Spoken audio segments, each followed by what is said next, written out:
Et dans l'actualité des idées aujourd'hui, les jeunes lisent-ils moins? C'est un fait pour beaucoup. Les jeunes ont abandonné les livres. Ont-ils pour autant délaissé la lecture? Une étude du Centre national du livre avec Ipsos se veut beaucoup plus rassurante sur le sujet, ou disons plus nuancée. Elle a mesuré les perceptions et les pratiques actuelles des jeunes Français en termes de lecture pour cerner leur motivation, leur réticence aussi, et puis les évolutions d'une pratique, d'un divertissement soumis à plus rude concurrence qu'auparavant. Avec nous, Régine Achando, présidente du Centre national du livre. Bonjour. Bonjour. Bonjour. Les jeunes et la lecture, c'est un vrai sujet, en tout cas pour le secteur de l'édition, pour les auteurs aussi, pour les parents souvent, parce que les jeunes sont quand même l'avenir du livre, il faut le dire. Comment fidéliser un public? Comment faire renouer les jeunes avec le livre? C'est avec cette préoccupation en tête que débute aujourd'hui, et pour un mois, la 8e édition aussi de Partir en livre, la fête du livre jeunesse. Quel sera le programme? Comment ça va se passer? Le programme est très très riche. On aura plus de 4000 événements en France. On est présent dans plus de 690 quartiers politiques de la ville, ce qui nous plaît parce qu'on a comme préoccupation avec la lecture d'aller aussi s'adresser aux enfants ou aux familles qui n'ont pas forcément l'habitude d'avoir des livres chez eux. On a eu plus de 860 auteurs qui sont mobilisés à travers des ateliers d'écriture, ateliers de lecture à voix haute. On essaye de rendre Des l'approche... résidences d'artistes aussi dans des centres de vacances, des centres de Oui, loisirs. Vous oui, les envoyez partout, vous oui. les sortez des librairies, des universités, des écoles, pour aller là où ça se passe pendant l'été, hein. Tout à fait, Mm. notamment les colonies de vacances apprenantes pour beaucoup d'entre elles, qui sont ces colonies de vacances gratuites, lorsque les parents n'ont pas les moyens de financer les vacances de leurs enfants. Et puis pas plus tard que ce matin, là je viens de quitter le Centre national du livre, où on ouvrait avec ce qu'on appelle un livrodrome, qui est une sorte de parc d'attractions littéraires, où vous pouvez assister, aller voir un auteur, mais qui est aussi un médecin qui vous donne une ordonnance littéraire en fonction des goûts, de vos goûts, où vous pouvez aussi avoir accès à votre avenir, qu'on vous décrit en fonction de vos goûts littéraires, mais vous pouvez aussi écouter de la lecture à voix haute dans un casque, ou tout simplement dans un atelier, y compris aussi de karaoké avec de la musique. On essaye vraiment de faire en sorte que le livre apparaisse ce qu'il est profondément, comme un objet de plaisir, voire ludique, là où parfois il est vécu comme une contrainte. Voilà, c'est cette idée du partir en livre, c'est comment partir avec nos imaginaires aussi, raconter des histoires, se raconter des histoires, deux principes au cœur de cette fête du livre jeunesse, 8e édition qui commence aujourd'hui pour un mois. Façon de lire, manière d'être, ça c'est le titre d'un essai qui paraît chez Gallimard et qui raconte tout ce qu'une vie de lecture peut apporter. Avec nous, l'auteur, l'autrice de cet essai, Marielle Masset, bonjour. Bonjour. Bonjour, enseignante à l'École des hautes études en sciences sociales, cofondatrice de Fabula, le site consacré à la recherche en littérature. Vous êtes avec nous à distance, mais bien présente. Alors cette nouvelle édition de Façon de lire, manière d'être, à quelques années d'intervalle, pourquoi? Est-ce que nos formes de vie, Marielle Masset, ou nos façons de lire ont profondément changé au point de nécessiter une réactualisation de cet essai? Il était paru, c'est vrai, il y a un petit peu plus de 10 ans.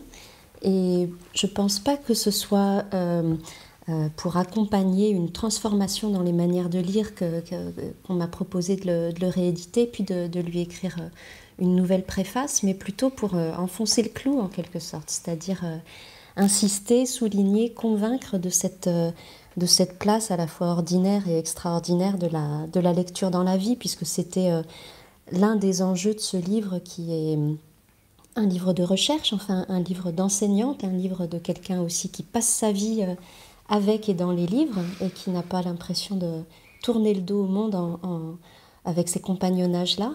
Donc c'était un livre qui cherchait avant tout à replacer les pratiques de lecture dans la vie quotidienne et de faire de la lecture une conduite, une façon de s'ouvrir à d'autres possibles de vie, à des émotions, à des colères, à des désirs qui nous sont en quelque sorte soufflés par les livres si on accepte de les suivre dans leur piste. À toutes les deux, j'ai quand même envie de demander d'abord, est-ce qu'il y a des bonnes façons de lire aujourd'hui? Régine Achando.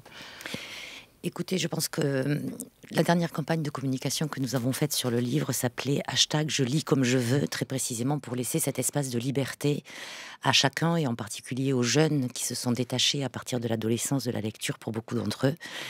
Donc, je dirais qu'il faut laisser libre chaque personne de lire quand il veut, comme il veut, sur le support qu'il souhaite et le genre littéraire qu'il veut. Au moins pour avoir accès à cette porte, à cette fenêtre, sur ce plaisir d'être seul avec un livre, voire de le partager à plusieurs on peut dans un club de lecture aussi, qui redevienne heureusement un petit peu à la mode, partager ses goûts littéraires. Donc non, je dirais il n'y a pas de bonne façon. Ce qui m'a un peu étonnée dans notre étude, voire inquiétée plus qu'étonnée, c'est que 47% des jeunes interrogés entre 7 et 19 ans déclaraient qu'ils aimaient faire quelque chose en même temps, qu'ils lisaient, notamment regarder des vidéos, répondre sur les réseaux sociaux et regarder YouTube. Alors là, en revanche, je pense que forcément, ça abîme la lecture, qui nécessite de s'enfermer dans l'univers du livre, comme le dit très bien votre invité, s'enfermer pour mieux s'ouvrir. Mais il y a quand même cette bulle autour de soi, rentrer dans un style littéraire singulier, dans un univers qui ne nous appartient pas, qui nous est proche ou lointain, nécessite quand même une concentration qui, d'après moi, ne va pas forcément avec le fait de faire beaucoup de choses en même temps, notamment répondre à ses copains sur les réseaux sociaux. Oui, on va parler du péril possible des écrans, mais ce que vous dites, c'est que ça demande en tout cas ce temps de concentration, de solitude peut-être à accepter, de ne pas se laisser en permanence perturber par les écrans. Marielle Masset, est-ce qu'il y a des bonnes façons de lire pour vous? Moi, je prolongerais dans un autre sens, peut-être en suggérant que la lecture, c'est toujours un jeu de billard à 3 bandes. C'est pas moi et le livre, c'est moi, le livre et souvent quelqu'un d'autre, une personne qui a permis cette lecture. Et j'aimerais faire entrer dans notre échange, là, dans nos dialogues, la place de l'école fortement, parce que je pense que c'est aussi en soutenant le travail des enseignants, en montrant la dignité, la force, l'importance du travail des enseignants et de toutes sortes d'autres transmetteurs de livres, que l'on comprend mieux aussi ce qui peut se passer de très vivant dans la lecture. Et voilà, souvent une lecture vient parce qu'elle a été guidée, conseillée par quelqu'un d'autre, ou parce qu'un professeur a donné accès au livre. Donc c'est vrai qu'il faut se retrancher pour lire, mais moi je suis convaincue que la lecture ne vaut que si elle est déjà virtuellement partagée. Si on adresse en quelque sorte ces lectures à d'autres, et si on a conscience, nous en tant que société qui doit être bien plus attentive qu'elle ne le fait sans doute à ses enfants, si on a conscience que c'est aussi de la valeur qu'on reconnaît au travail de tous ces enseignants et de tous ces transmetteurs, que l'on pourra avoir le sentiment que le rapport entre les enfants et les livres, ou entre les jeunes gens et les livres, est bien traité, est bien conçu. Oui, cette idée de transmission, de partage aussi qui peut se faire autour de la lecture, de goût, de gourmandise. On va peut-être revenir juste sur cette étude que vous avez menée au CNL, au Centre national du livre, avec les sondeurs, avec Ipsos, pour comprendre comment nos jeunes, les jeunes Français lisent aujourd'hui. Les 7-25 ans que vous avez sondés pour l'occasion, ils sont encore nombreux à lire, dit cette étude, à lire pour le plaisir notamment, surtout des BD et du roman. Voilà pour le type de lecture qu'ils privilégient. Qu'est-ce qui vous a surpris d'autre, marqué, Régine Atchando, dans cette étude que vous avez commandée? Ce qui nous a marqué, effectivement, c'est 84% d'entre eux disent aimer lire. Et surtout, ce qui nous a marqué, c'est les valeurs positives qui sont encore attachées à la lecture. Alors, c'est une étude déclarative. Donc, effectivement, il y a toujours parfois un décalage entre le déclaratif et le réel. Mais néanmoins, c'est toujours bon signe quand, de manière déclarative, les gens interrogés disent aimer dans le livre la détente, l'évasion, le plaisir, l'enrichissement personnel, l'enrichissement du vocabulaire, une meilleure compréhension du monde. Ça prouve que le livre reste encore un objet qui est pétri de qualité. Donc ça, c'est un point extrêmement important. Ça veut dire que rien n'est perdu.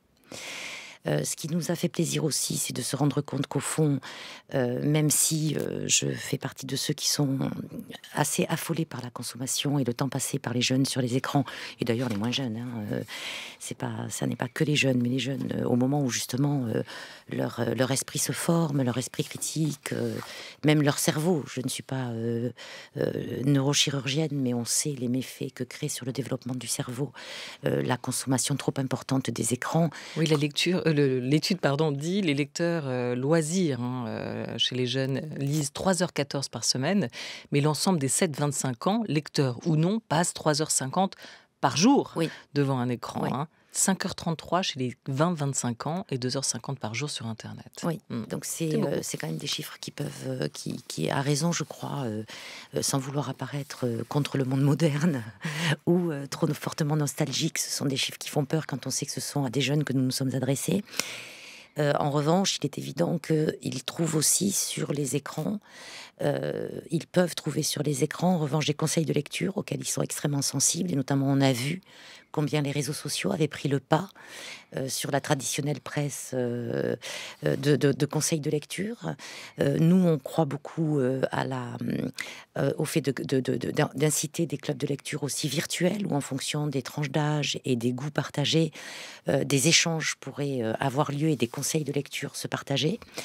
Donc les réseaux sociaux sont très importants pour eux aujourd'hui. 59% d'entre eux ont écouté un livre audio. Donc c'est aussi, je pense, un passage qui peut amener à avoir envie de lire lorsqu'on a aimé entendre une histoire.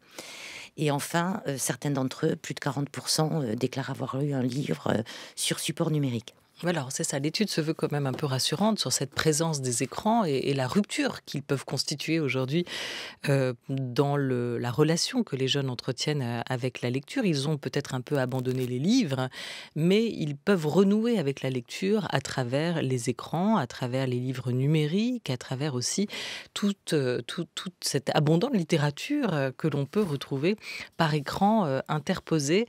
Marielle Masset, quand vous entendez ces quelques premiers enseignements de cette étude menée par le CNL, qu'est-ce que ça vous inspire ? Qu'est-ce que vous entendez dans ces chiffres, ces mots qui sont évoqués ?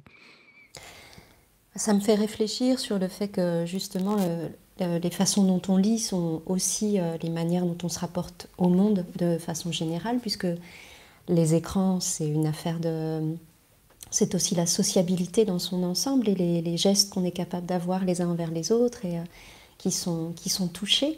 Alors, moi, c'est vrai que je me suis intéressée non pas spécifiquement à la question du rapport entre les jeunes et la lecture, mais à ce qu'une vie auprès des livres, traversée, peut-être pas forcément souvent d'ailleurs, mais traversée comme elles le sont toutes, par au moins quelques livres, ce que ça donne en fait, comment comprendre la manière dont les livres s'insèrent dans la vie, et pensant à à d'autres âges de la vie et à ce que la confrontation avec un livre, la découverte, le bonheur de voir quelqu'un conduire sa propre destinée,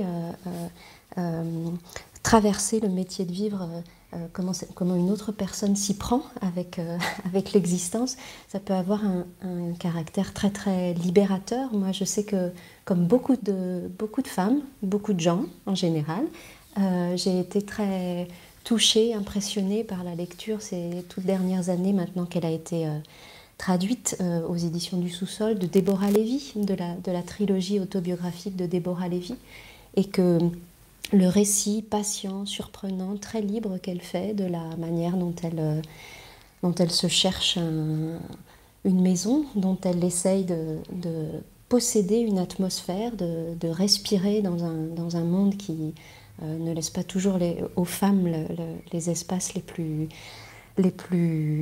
habitables dans la vie sociale. Enfin, c'est une lecture qui aidée. Oui, ça fait partie des nouvelles voix que vous convoquez aujourd'hui, que vous convoqueriez en tout cas aujourd'hui dans cette analyse, cette étude que vous faites des façons de lire, manière d'être. Déborah Lévy qui cherche cette chambre à soi à la manière de Virginia Woolf et qui finit d'ailleurs, si je résume un peu, par la trouver dans son écriture aussi, dans ses livres, et qui se constitue un espace personnel à travers l'écriture.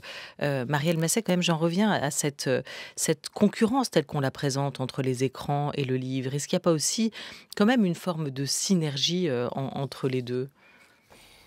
Disons, dans la mesure où moi je me suis intéressée à tous les moments où on lève les yeux de son livre, à cette pratique qui consiste à lire en levant la tête, c'est-à-dire à s'interrompre souvent et à faire déboucher dès le moment où on lit ce qu'on est en train de lire sur l'espace de la vie et sur l'avenir du lecteur.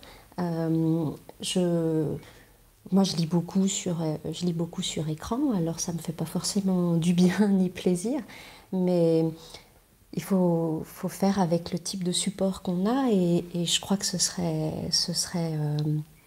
très décourageant pour tous les jeunes gens qu'on leur dresse face à face à un univers du livre qui serait intimidant et auquel il serait difficile d'avoir accès en dehors de l'école, justement, et qu'on leur gâche en quelque sorte ce que pour l'instant ils éprouvent comme des plaisirs, l'écran. Vous reprenez à l'anthropologie ce concept d'espace proxémique. L'espace proxémique et ce qu'il peut produire comme effet de distance physique et de possibilité de contact. En quoi ça s'applique ici à cette relation au livre, à la lecture ?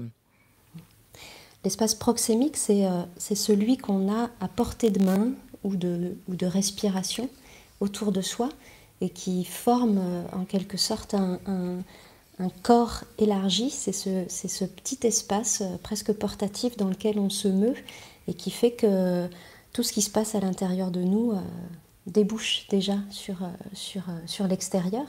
C'est le jeu, l'espace du jeu pour les enfants. Et pour les plus grands, ça peut être l'espace du livre, parce que justement, on est effectivement enfermé dans un livre ou chez son livre, comme dit Pascal Quignard, qui en fait justement déjà un petit habitat. Mais c'est une clôture qui est toute portes ouvertes sur le dehors. La lecture n'est pas achevée une fois le livre refermé. À la limite, tout commence, c'est-à-dire tout ce travail de souvenirs, de transformation, de gestes, de rééquipement en d'autres idées, en d'autres désirs. Tout ce travail commence une fois le livre refermé. Ça dure, ça percole, ça irrigue la vie quand c'est réussi, quoi. Il suffit de quelques livres pour que quelque chose advienne. Régine Natchando. Oui, pour rebondir, je dirais même... il suffit presque d'un livre aussi pour se sentir profondément et intérieurement modifié, changé, et puis surtout pour avoir envie d'en lire d'autres lorsqu'on a connu cet effet-là, qui est assez rare. C'est un peu comme un rapport amoureux, au fond. On se souvient très bien, je pense que au crépuscule de sa vie, on se souviendra des moments forts de l'amour qu'on a connus, et des livres, et les livres en feront partie. Enfin, je pense que ça, c'est quelque chose de... C'est ce qu'on aimerait transmettre, justement. C'est ce que font les enseignants, comme le disait Marielle Massey. C'est ce qu'on a envie de transmettre quand on aime lire. C'est-à-dire, on regrette tellement ceux qui en sont éloignés, qui s'en sont coupés, ou qui n'ont pas eu l'occasion, ou pas envie, qu'on a envie de trouver le livre qui va créer ce détonateur.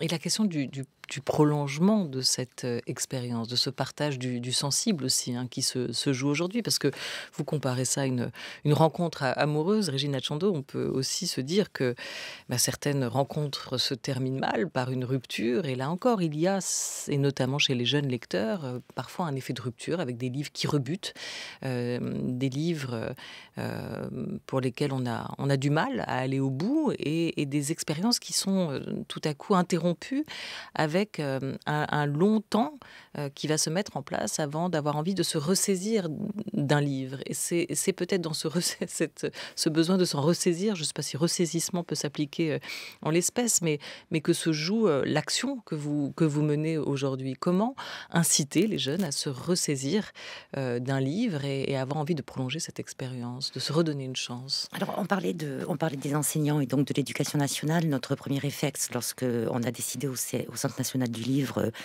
à la demande d'ailleurs du ministère de la Culture, de s'engager sur la lecture très fortement, a fortiori dans le cadre de la lecture grande cause nationale, mais je dirais au-delà. Notre premier réflexe a été de se rapprocher par le biais d'une convention pluriannuelle du ministère de l'Éducation nationale. Et on a créé une plateforme à destination des auteurs et des enseignants pour encourager et prendre en charge financièrement, en partenariat avec le Pass Culture, les auteurs à se rendre dans les écoles, les collèges et les lycées autour de masterclass qui durent entre 1h30 et 2h. Et puis pour ceux qui ont envie d'y consacrer plus de temps et pour les enseignants qui ont envie de construire un véritable projet pédagogique autour de la lecture, on propose aussi des résidences aux auteurs qui peuvent aller jusqu'à 3 mois. Ils sont rémunérés pour cela et ils peuvent garder 70% de leur temps pour leur propre projet d'écriture, leur création, et 30% à destination des élèves, que ce soit collège, lycée ou école.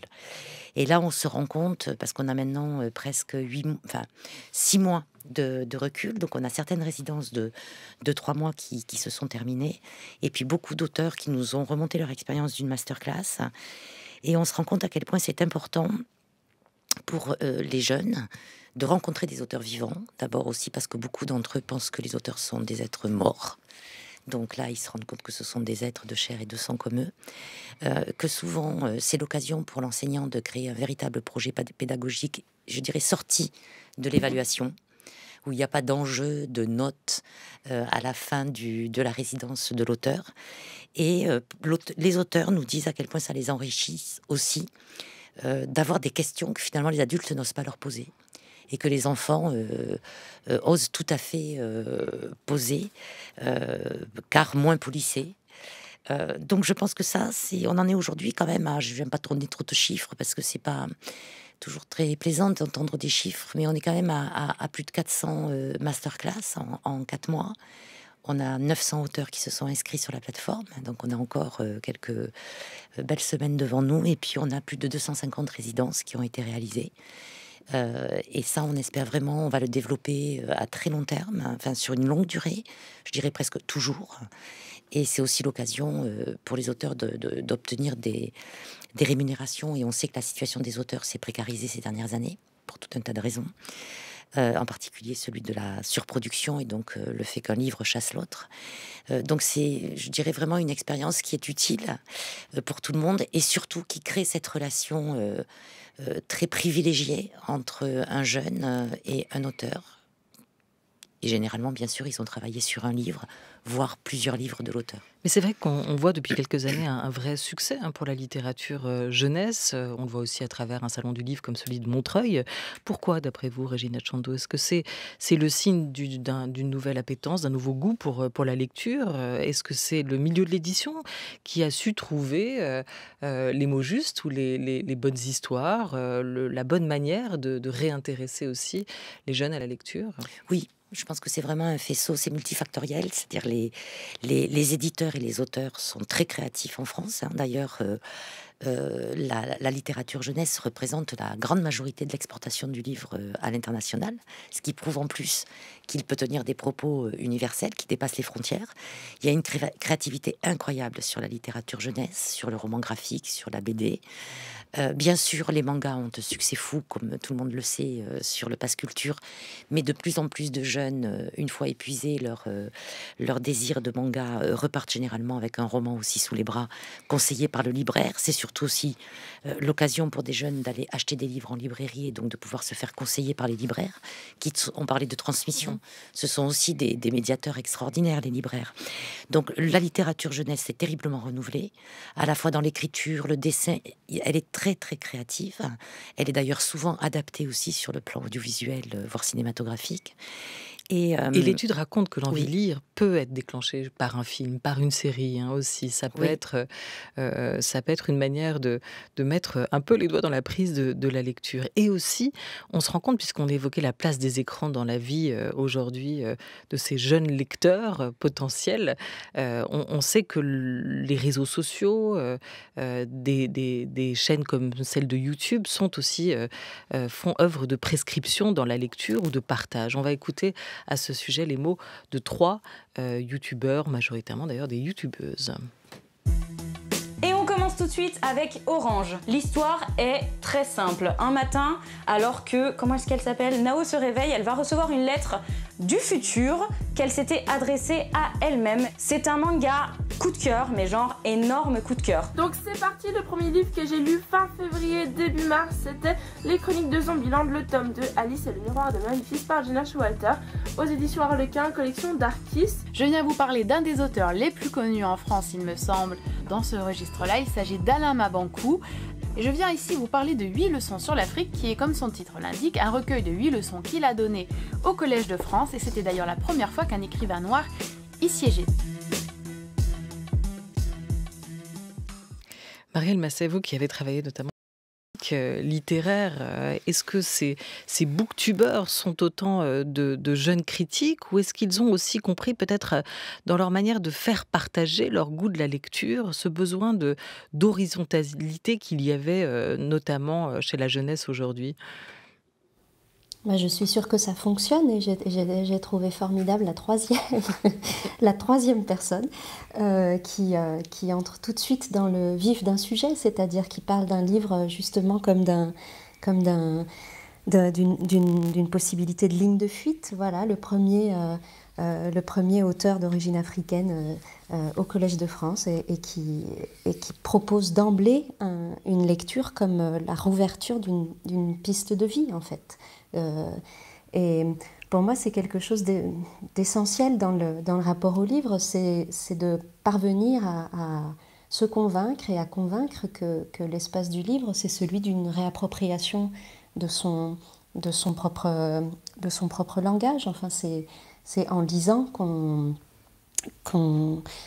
apprend à tout attendre de la parole, et à en attendre beaucoup plus que ce qui nous en est donné dans l'espace politique, par exemple. Et on parlait des lieux prescriptifs, ou des lieux où peut naître un désir de lecture. Moi, j'ai eu l'impression que dans beaucoup d'espaces de mobilisation sur les places ou dans les manifestations récemment, il s'est entendu pas mal de poésie et de désir justement de reprendre la parole, en quelque sorte, qui était directement branché sur des expériences de lecture. On a entendu lire Michaud sur la place de la République. Voilà, il s'agit de se convaincre qu'on libère en soi-même des possibilités de parole quand on lit. On n'est pas assujetti simplement à la qualité de style ou à la puissance esthétique d'un livre. Au contraire, c'est quelque chose pour soi-même, en soi-même, qui peut se rouvrir. Et je reviens toujours, pardonnez-moi, au rôle de l'école, mais je crois que vraiment les cours de français peuvent être faits pour ça, pour restituer en quelque sorte à des élèves qui doutent de leur droit à parler, ou même de leur capacité à parler, à leur restituer cette maîtrise de leur propre parole. Oui, c'est intéressant parce qu'il y a cette dichotomie apparente, en tout cas, hein. Vous en parlez à la fois, Marielle Masset, de la lecture comme d'une ligne de fuite, d'un retranchement provisoire. La lecture est, écrivez-vous, une expérience d'individuation, c'est-à-dire que devant les livres, nous sommes conduits en permanence à nous reconnaître, à nous refigurer, c'est-à-dire à nous constituer un sujet et à nous réapproprier notre rapport à nous-mêmes dans un débat avec d'autres formes. Et en même temps, ça passe parfois par le collectif, par l'extérieur, par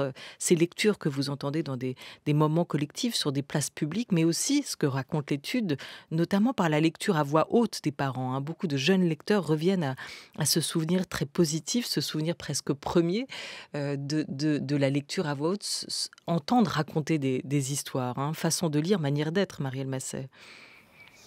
Oui, absolument. Et puis, même quand on est grand, on aime beaucoup les entendre. Moi, je suis très sensible à tout ce qui se lit à la radio, notamment. et ça permet aussi disons, de pas tout mettre dans le panier du roman, de ménager une place pour des fragments de littérature beaucoup plus brefs, redonner une certaine place à la poésie s'il est possible dans la vie civique.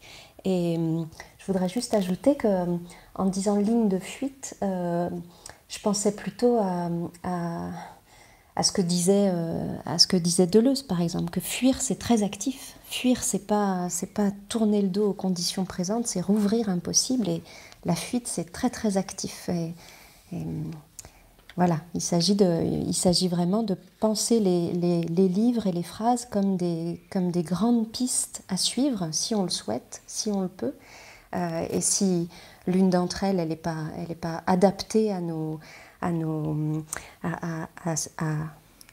ébattre nos corps, et ben on en choisira une autre, c'est pas grave. Mais l'important, c'est en effet de susciter au moins la rencontre avec un grand livre, avec quelque chose qui soutiendra ce désir d'avoir affaire à des œuvres d'ampleur, parce que ce sont des compagnons extraordinaires dans la vie. Lire est une expérience de vie. Lire, c'est augmenter la vie. Comment les livres s'insèrent dans l'aventure de vivre, la nourrissent ou la font bifurquer, ce que vous analysez, ce que vous racontez. Marielle Masset, dans Façon de lire, manière d'être. Presque pour conclure, je vous propose d'écouter une belle expérience de lecture, celle de Patrick Deville, l'écrivain que nous recevions récemment à la Grande Table. La très grande entreprise de la lecture, de la littérature. Nous lisons la littérature pour essayer d'être un peu moins dans le brouillard s'agissant de notre propre existence. De voir les vies qui ont été vécues, qui ont été menées, alors bien, mal, brillamment, énormément Enfin, je suis à la fois fasciné par les génies et les salauds. Enfin, tous les matins, nous avons la possibilité d'être un traître ou un héros. Voilà, comment réinventer sa vie aussi à travers la lecture. Regina Chandos, ce qu'on a compris de cette demi-heure de discussion, c'est qu'au fond, la lecture n'est pas une activité séparée de la vie, et c'est ce qu'il faut réussir à faire, recoller ces deux morceaux. Moi, je pense qu'elle devrait quasiment être une obligation comme la vaccination dans les carnets de santé. Pour surtout ne laisser aucun enfant pouvoir passer à côté de cet élément majeur de plaisir, de joie, mais aussi évidemment d'émancipation. Ligne de fuite, oui, c'est-à-dire changer de place, ne pas être assigné, être soi-même. Donc je pense que c'est ce pourquoi Partir en livre existe. Ce livrodrome va voyager partout en France, à Liévin, à Saint-Dié-les-Vosges.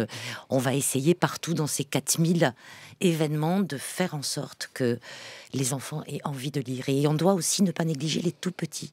Les tout petits avec ces livres, vous savez, magnifiques, où on peut toucher un tissu très doux pour l'ours, un tissu un peu lisse et d'écailles pour un serpent, et tout de suite, dès la naissance d'un enfant, le mettre en contact avec le livre. Voilà, le tactile aussi comme médium, et on y reviendra avec le papier plus tard, quand ils seront plus grands, à travers la lecture de livres, ou l'écran. Ça passe aussi par le bout des doigts. Merci beaucoup à vous, Regina Chandos, d'avoir été avec nous. On peut retrouver sur le site du CNL cette étude que vous avez menée avec Ipsos sur la lecture et les jeunes français. Merci beaucoup, Marielle Masset. Façon de lire, manière d'être. Cette nouvelle édition vient de paraître chez Gallimard. Et merci à toute l'équipe de la Grande Table, Oriane Delacroix et Violaine Malstaff pour la Grande Table Culture aujourd'hui, Lucas Bretonnier avec Maï-Hélène Despieux-Couré pour la Grande Table des idées. C'était François Richer à la réalisation avec Marie-Claire Oumabadi.